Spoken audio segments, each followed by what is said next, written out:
Hello everyone, आप सब कैसे हैं? मैं उम्मीद करता हूं कि बहुत अच्छे होंगे और अपनी पढ़ाई को बहुत अच्छे से कर रहे होंगे। मैं Akash Kumar Badana ICT virtual classroom में आपका बहुत-बहुत स्वागत करता हूं मेरे प्यारे बच्चों।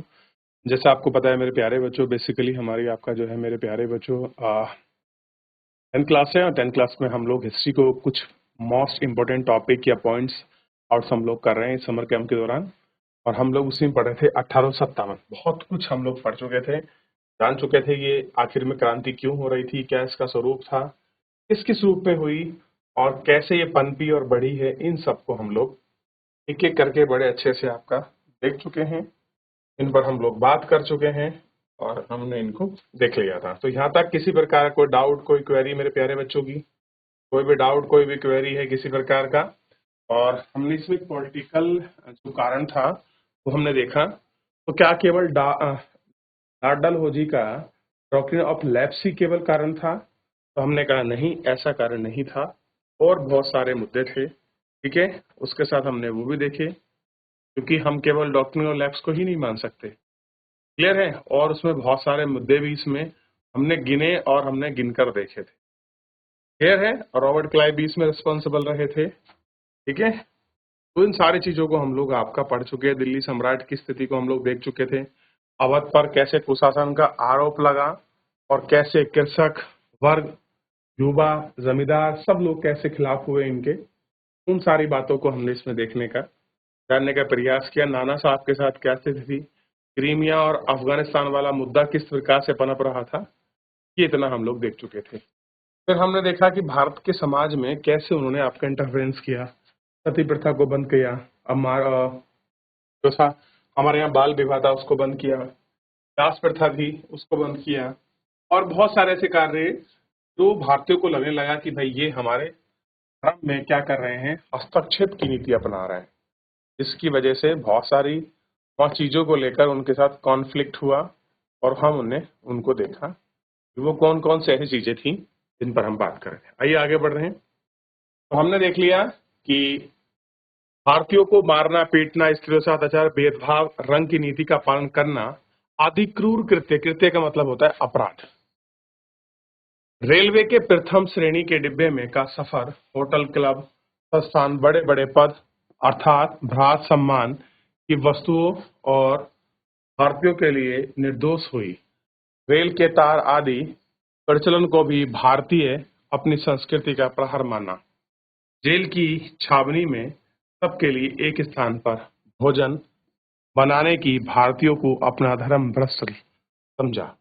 भाई सबके लिए एक साथ खाना बन रहा है, चाहे वो आपकी छावनी हो, चाहे आपकी जेल हो, सबके लिए। क्योंकि हमारे यहाँ जो था जाति प्रथा को लेकर बड़ा भी ड्रामा था। तो अंग्रेज शिक्षा के प्रसार के लिए भारतीयों को सामाजिक जीवन आपका प्रभावित हुआ। अंग्रेजों ने भारतीयों के सामाजिक रीति रिवाज, परंपराओं, तोड़ मोड़ कर दिखाने का विरुद्ध, ये सारी चीजें इसमें पनपी। इससे भारतीयों को अंग्रेज के प्रति असंतोष बढ़ा, जिसके का स्वरूप 1857 की ईस्वी की क्रांति विद्रोह के रूप में हमें दिखाई दी। कैसे दिखाई दी? वो आपका विद्रोह के रूप में दिखाई दी। कहीं ना कहीं जो ये बदलाव था, जो आपका सामाजिक तानेबाने था, कि इस चीज से भारतीय लोगों को बड़ा प्रभावित हुआ। वो सब कुछ झेल गए लेकिन ये चीजें नहीं झेल पाए।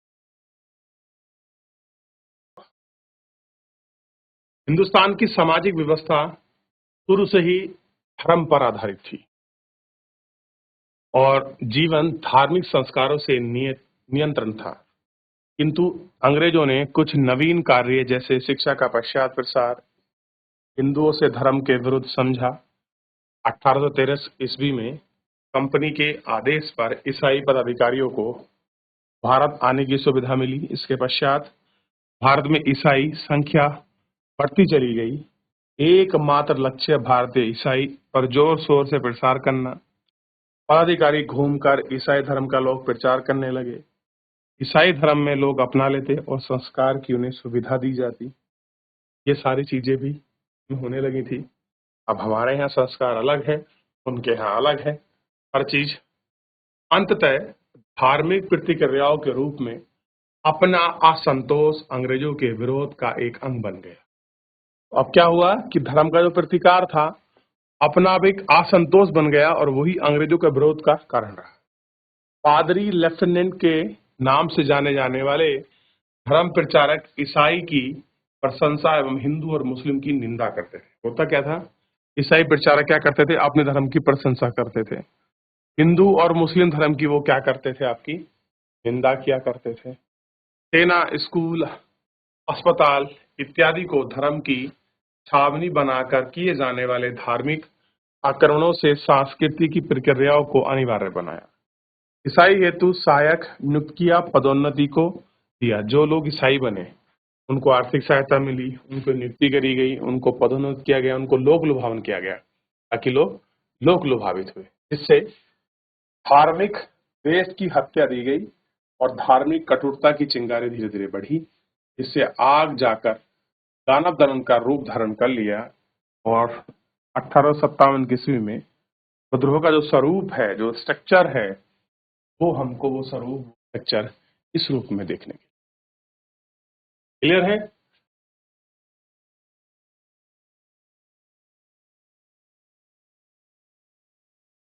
अनेक भारतीय राजा, जमींदार, जागीरदार कला साहित्य के संरक्षक थे। धार्मिक उपदेशों, साधु संतों, महात्माओं की पोशाक, किंतु अंग्रेजों ने भारत में आते आते धीरे धीरे इन शासकों को हटाने से प्रक्रिया की और इन अधिकारों को समाप्त कर लिया। कैसा हो गया? जो ये अधिकार थे समाप्त हो गए। इनको धार्मिक, साहित्यिक और सांस्कृतिक संरक्षण समाप्त हो गए। हिंदुओं ने सदियों तक चली आ रही परंपराओं में अंग्रेजों को हस्तक्षेप माना, क्योंकि इनकी आय में साधन भी समाप्त होते जाते। उन्हें लगा कि ब्रिटिश सरकार ने उन्हें व्यक्तिगत मामलों में ही हस्तक्षेप कर रही है और ये गवाह नहीं है, सिर्फ संरक्षण पर ही नहीं निर्भर था। ब्रिटिश सरकार ने अपने साम्राज्य को दबाने के लिए प्रशासनिक व आर्थिक व्यवस्था के लिए नीति बनाई रखी। फलस्वरूप भारत का मूल पारंपरिक और सामाजिक भारतीय संस्कृति के रूप में बदलने लगा। भारत में अपनी संस्कृति पर हस्तक्षेप समझा जाना मन, मानसिकता और सामाजिक जीवन के विद्रोह की भावना को भड़काया और इस विद्रोह हो गया। तो विद्रोह के कारण केवल एक न रहे, अलग अलग रूप में लोग सांस्कृतिक स्वरूप का बदलना, हस्तक्षेप, ब्रिटिश सरकार की बढ़ती प्रतिक्रिया, ये सारी चीजें ऐसी थी जो उनको ज्यादा प्रभावित कर रही थी। क्या कर रही थी? जो उनको ज्यादा प्रभावित। क्लियर है? तो आपको दिखाई देखिए एक बार फटाक से, आप जल्दी से आगे बढ़ेंगे इसमें।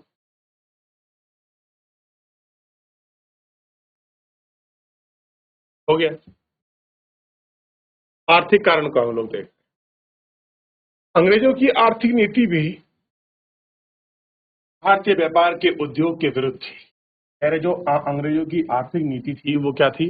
जो भारत का व्यापार था और भारत के उद्योग के विरुद्ध थी। प्लासी के युद्ध के पश्चात 1757 के युद्ध के बाद धन का प्रवाह इंग्लैंड में औद्योगिक क्रांति आ चुकी थी, किंतु भारतीय उद्योग धंधे आपका नष्ट हो गए थे। वो क्या रहा था? पहले हमारे यहाँ जो था हथकरघा था, जो भी सारा कपड़ा वगैरह बनता था हाथ से बनता था। इंग्लैंड में क्रांति होने के बाद भारत केवल एक रॉ मटेरियल सप्लायर कंट्री बन गया। अब भारत का रॉ मटेरियल जहाज में लदकर कहाँ जा रहा है? इंग्लैंड। और इंग्लैंड में वो वहां क्या बन रहा है? कपड़ा। वो कपड़ा बन के कहाँ आ रहा है? भारतीय बाजारों में, क्योंकि वो अच्छा है, सस्ता है, टिकाऊ है, इसलिए लोग उसको ही खरीद रहे हैं। और इस तरीके से भारतीय हस्तकरघा कैसा हो गया? बिल्कुल बर्बाद हो गया। ठीक। शिल्पकारों, दस्तकारों इत्यादि के बेरोजगार होने के कारण आजीविका में संसाधन समाप्त हो जाने के कारण अंग्रेज विरोध, असंतोष उभरा। ईस्ट इंडिया कंपनी के शासनकाल में भारत की आर्थिक स्थिति दयनीय हो गई। ब्रिटिश साम्राज्य का उच्च पद, आसीन पदाधिकारी, कर्मचारी, आशीष और गरीब जनता अत्यधिक शोषण के लिए अकाल पड़ने लगे। कृषकों को मालगुजारी वसूल की जाती थी और वे दोनों समक्ष नहीं थे। जमीन जब्त कर नीलामी कर ली गई। अंत जमीन होने का कृषक ही आपके भूखे मरने लगे। यार जो कृषक हैं फाइनली वो ही क्या है? आपका जो भूखे हैं वो आपके मरने लगे। तो पूरी कहानी, पूरा कंडीशन आपकी बदलती चली गई। क्लियर है क्या? देख लिया। भारतीय अंग्रेजों की दूषित कृषि नीति, बढ़ना लागत, घटती उपज, कृषि अकाल आदि ने किसानों की व्यवस्था को भ्रष्ट कर दिया, नष्ट कर दिया। और इंग्लैंड में औद्योगिक क्रांति के परिणाम स्वरूप बड़े कारखाने स्थापित हुए और कच्चे माल की आवश्यकता थी। पूर्ति भारत में की गई, किंतु तैयार माल ऊंची कीमतों पर भारतीय बाजारों में बेचा गया। भारत की आर्थिक स्थिति विपरीत प्रभाव पड़ा। यह कुटीर उद्योग बंद चलते जनता की लागत और आक्रोश की भावना बढ़ गई। कैसा है? जनता की लागत और आक्रोश की जो भावना है वो आपका बढ़ चुकी थी, और ये बढ़ती भावना और आक्रोश का हमको यहाँ पर दिखाई दे रहा है। क्लियर है?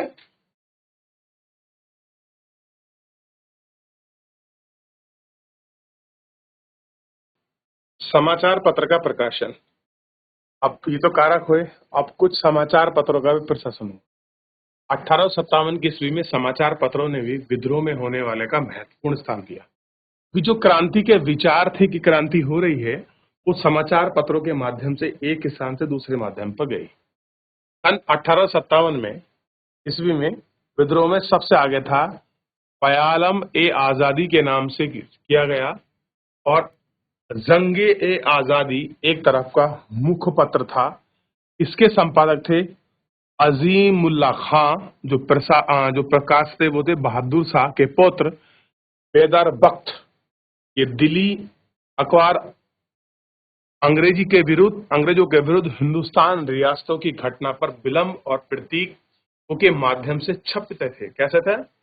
उन पर क्या था? विलंब था, और जो उनके प्रतीक थे उनके माध्यम से। अजीमुल्ला खां कहाँ के थे? आप खोजिए कहां से उन्होंने क्रांति की। दिल्ली से प्रकाशित तदलिक उल अखबार व इंदौर के मालवा अखबार, अखबार ग्वालियर से भी 1857 के विद्रोह के बारे में समाचार मिला। कोलकाता के सुधा वर्षण बहादुर शाह जफर को देश से बाहर निकालने का फरमान छपा था। भाई जो फरमान है वो छपा था। इसके अलावा भी समाचार पत्र में 1857 ईस्वी में छपे संपादकों ने भी अत्याचार किए, किंतु फिर भी जनता को जागृत करने और समाचार पत्रों का उसमें उल्लेखनीय जो है आपकी भूमिका निभाई। कैसी निभाई? उल्लेखनीय आपकी भूमिका। अब है सैनिक कारण। अंग्रेजों के विरुद्ध देश में असंतोष की भावना बिजली की तरह फैली, किंतु विलाप के रूप में विस्फोटित होने तक असंभव था कि जब तक भारतीय सेना अंग्रेजों के साथ थी, और वो कैसी थी? वफादार थी। भारतीय सेना निस्वार्थ अंग्रेजों का सहयोग किया, किंतु अनेकों कारणों से भारतीय सैनिक अंग्रेजों को असंतुष्टि के हेतु चला। ऐसा है, असंतुष्ट हेतु वो आपका चला है। ठीक, ये आपको ध्यान। भारतीय अंग्रेजों को विभिन्न तरह से प्रताड़ित किया गया। भारतीय जो सैनिक थे अंग्रेजों ने उनको विभिन्न तरह से प्रताड़ित किया। अधिकारियों एवं उच्च पद पर आसीन अंग्रेजों का हिंदुओं के साथ व्यवहार अच्छा नहीं था। यानी कि कुल मिलाकर, हिंदू हो या मुस्लिम हो, कोई भी हो, अगर वो क्रिश्चियन है तो अधिकारी और जो उच्च वर्ग के मतलब महाप्रशासक अधिकारी थे वो उनके साथ अच्छा व्यवहार करते थे, नहीं तो वो अच्छा व्यवहार नहीं करते थे। अंग्रेज जाति भेद को महत्व देते थे। मद्रास, मुंबई सेना में छोटी जाति के सैनिक, बंगाल के सैनिकों में ब्राह्मण और राजपूतों की अधिकता थी। अधिकांश सैनिक उच्च वर्गीय, अनपढ़, रूढ़िवादी, अंधविश्वासी होने पर नियंत्रण करना कठिन था। अर्थात जातिवाद और सफल विद्रोह में अनुशासनशीलता अभिमान बन गया। समुद्र पार भेजना, सेना में हिंदू सैनिकों को तिलक नहीं लगा सकना, मुसलमान सैनिकों को दाढ़ी मूछ और ललाट रखना, पाप करने के लिए विवश करना पड़ा। देश में बढ़ते ब्रिटिश साम्राज्य में भारतीय सैनिकों की संख्या बढ़ती गई। अंत अफगानिस्तान, क्रीमिया, पंजाब, बर्मा के युद्धों में सैनिकों को भेजे जाने के कारण अंग्रेज सैनिक की कमी होती गई, और देश में भारतीय सैनिक वितरण में असमानता के नियंत्रण आपका कठिन होता चला गया। भारतीय सैनिकों को उच्च पद से वंचित करना, बंदूक भर का भी अंतर होना, यानी कि अंग्रेजों के लिए बंदूक का भार अलग था और हमारे लिए अलग। अंग्रेजों के लिए हल्की बंदूकें थी, हल्के कॉम्बैट थे, लेकिन भारतीय लोगों को भारी कॉम्बैट दिए जाते थे। हिंदुओं को उनके धर्म के विरुद्ध समझा जाता था। 1824 में बैरकपुर विद्रोह में बर्मा जाने से संबंध था कि बर्मा जाने से मना कर दिया। 1852 और 30 भी बंगाल सेना में बर्मा जाने से इनकार कर दिया। भारतीयों को धार्मिक मान्यताओं का प्रहार किया और अत्याचार और असंतोष का रौद्र रूप धारण कर लिया। 1856 ईस्वी में सामान्य सेवा भारतीय अधिनियम जनरल सर्विस अमेंडमेंट एक्ट के पास करने के बाद बंगाल की सेना में अशांति की लहर उत्पन्न हो गई। इस अधिनियम के पारित होने से अंग्रेजों को देश से निकालना अत्यधिक आवश्यक हो गया। अब देखिए तो चीजें कैसी हो गई, आपका बेबस हो गई, बढ़ती चली गई। यानी कि जिस तरह से आर्थिक, सामाजिक, राजनीतिक कारक उत्तरदायी थे विद्रोह के लिए, तो वो जो सैनिक विद्रोह हो रहा था उसके कारण थे। पहली बात, उनके अपने धार्मिक मान्यताओं के साथ छेड़छाड़, उनको पदों को लेकर छेड़छाड़, हथियार देने में दिक्कत, उनकी जो अपनी मूल कारण धार्मिकता थी, उनके अनुसार वो रूढ़िवादी थी, उनको जबरदस्ती वहां भेजना, सैनिक वेतन में बड़ा अंतर होना, सामाजिक भेदभाव को उनको हमेशा महसूस कराना, क्लियर है, उच्च पदों पर अंग्रेजों का होना और बहुत सारी हिंदू मुस्लिम तरह की चीजों को देखकर ये सारे कारण ऐसे थे।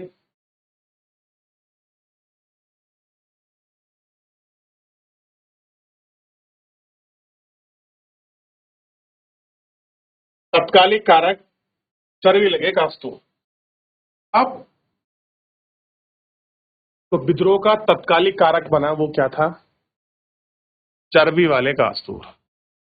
सन 1857 ईस्वी में विद्रोह का तत्कालिक कारक सैनिकों को 1858 में ईस्वी में प्रयोग की जाने वाली इनफील्ड नई राइफल, सुअर और गाय की चर्बी वाले कास्तूर भारतीयों द्वारा मुंह से छीलकर प्रयोग होना। एक खास दम के एक सिपाही ने सैनिक ने बताया कि कास्तूर में ग्रिज में गाय और सुअर की चर्बी वाली बात पूर्णतः सत्य है, जिससे भारतीय सैनिक भड़क उठे। करतूतों को सैनिक देने का अभिप्राय धार्मिक भ्रष्ट, धर्म भ्रष्ट और ईसाई बनाकर धर्म में शामिल करना था। लोगों को लगा कि भाई हमारा धर्म भ्रष्ट कर रहे हैं। इसके अलावा हड्डियों का चूरा, कुओं के पानी को दूषित किया, ठीक, और जिससे कोई भी व्यक्ति पवित्र ना था। क्या हुआ? जिससे कोई व्यक्ति मां पवित्र ना रहे। इस प्रकार गाय और सुअर की चर्बी के बने कास्तूर उस समय भारतीयों के अंदर एक व्यापक असंतोष भड़कने की चिंगारी थी। ये मेन कारण था उस समय का जो वापी क्रांति भड़पी, यानी कि पेट्रोल तैयार था, आग तैयार थी, बस तिल्ली दिखाने की देर थी। वो तिल्ली थी चर्बी लगे कास्तूर। जब सैनिकों को दंड दिया गया तो 1857 के विद्रोह का तत्कालिक कारण बना। एक उच्च इतिहास लेखन लिखते हैं कि जमीन के नीचे नीचे ही जो विस्फोट मसला अनेक कारणों से बहुत दिन से तैयार हो रहा था, चर्बी लगे हुए कास्तूर ने केवल उसे एक सिलाई का काम करके, सिलाई का मतलब माचिस की तिल्ली का काम कर। और वो कारण आप लोग पढ़ चुके हैं कि कौन कौन से वो ऐसे कारण रहे जिनकी वजह से ये सारे फैक्टर जिंदा थे। ये जो फैक्टर थे वो ज्यादा पनप रहे थे और चर्बी लगा कास्तूर ने वो पूरी कहानी को और तरीके से पढ़ाकर दिखाकर हमारे सामने प्रस्तुत किया और हमको वो सारी चीजें दिखाई देंगी। तो ये सारे ऐसे कारण रहे जो हमने देखे। भाई तत्कालिक कारण में हमने क्या देखा? चर्बी लगे कास्तूर। मैंने कहा कि भारतीयों के साथ उन पर आर्थिक दंड लगा, उनकी जमींदारी व्यवस्था, जमीन छीन ली गई, वो सहन कर गए। उनके राजा को हटा गया तब भी उनके अंदर असंतोष था। उनके बादशाह के साथ गलत हुआ तब भी उन्होंने सामाजिक भेदभाव के में उन्होंने सामाजिक इंटरफेरेंस किया, वो उसको तब भी था। उनका आर्थिक शोषण किया उन्होंने, उसको देख लिया। उनको अच्छे पदों पर नहीं बैठाया गया, उनके राजनीतिक सबको हटाया गया, वो तब भी सहन कर। लेकिन धीरे धीरे वो असंतोष, अंग्रेजों के प्रति वो नफरत, लोगों के मन में जो उनके शोषण के शिकार हुए थे उनके मन में वो पनप रही। अचानक एक विस्फोट बना और विस्फोट था 1857 के समय में बंगाल में ये खबर फैली जो अब नई कास्तूर आए हैं, राइफल जो आई है नई, उस राइफल में कास्तूर लगाने के लिए सबसे पहले इसके ऊपर एक कैप होता है, उस कैप को हटाना पड़ेगा। और वो कैप कैसा है? वो ग्रीजा जो है वो आपका गाय या सुअर, इनकी जो आपकी चर्बी है उसके चर्बी के लिए लगे। अब गाय जो है हिंदू के लिए बड़ी महत्वपूर्ण है, वो उसको मुंह नहीं, उसका ना मीट खाते हैं ना कुछ करते हैं। ऐसे ही वो सुअर है, उसको अपवित्र मानते हैं। अगर उसको हम अपने मुंह में लेंगे तो ये क्या कर रहे हैं? हमारा धर्म नष्ट कर रहे हैं, हमारी भावनाओं के साथ ये जानकर खेल रहे हैं, आहतात हुए। और यही वो कारण बना जिसकी वजह से ये एकदम क्रांति ब्लास्ट की तरह फूटी। और आप देखते हैं कितना बड़ा विद्रोह भारत में पनपा। बंगाल से शुरू होकर मेरठ में इसकी शुरुआत होती है, मेरठ से दिल्ली, दिल्ली से बरेली, कानपुर, आरा डिस्ट्रिक्ट, पूरे भारत, उत्तर भारत में बड़ी वर्चस्व रूप में फैलती है। क्लियर है? और आप इसका स्वरूप और स्ट्रक्चर आप इस बात से अंदाजा लगा सकते हैं। अंग्रेजों का ने इस क्रांति के बाद अपने प्रशासनिक कार्य तक बदल दिए थे। क्लियर है? कैसे बदले? अपने उनके प्रशासनिक कार्य थे उन तक को उन्होंने बदलने का प्रयास किया कि नहीं, भारत की स्थिति अलग है, अब हमको और हिसाब से चलना पड़ेगा, सोचना पड़ेगा। इन सबको आपका जोर दिया गया, देखा गया। तो इतना तो हम देख चुके हैं। अब विद्रोह के कार्य की योजना स्वरूप इसको हम कल पढ़ेंगे, लेकिन फिलहाल इतना हमने पूरा इसके तत्कालिक कारक, सैनिक कारक, समाचार पत्र का योगदान, आर्थिक जो कारक, सांस्कृतिक कारक, और भाई इसके मेरे प्यारे बच्चों जो इसके आपके सामाजिक धार्मिक कारक और राजनीतिक कारक और बाहर जाने वाले नाना साहब का अत्याचार, अवध का प्रशासन, इन सारे कारकों को हम लोग देख चुके हैं। फिलहाल आज के लेक्चर को इतना ही कंटिन्यू करेंगे, मिलेंगे नेक्स्ट लेक्चर में।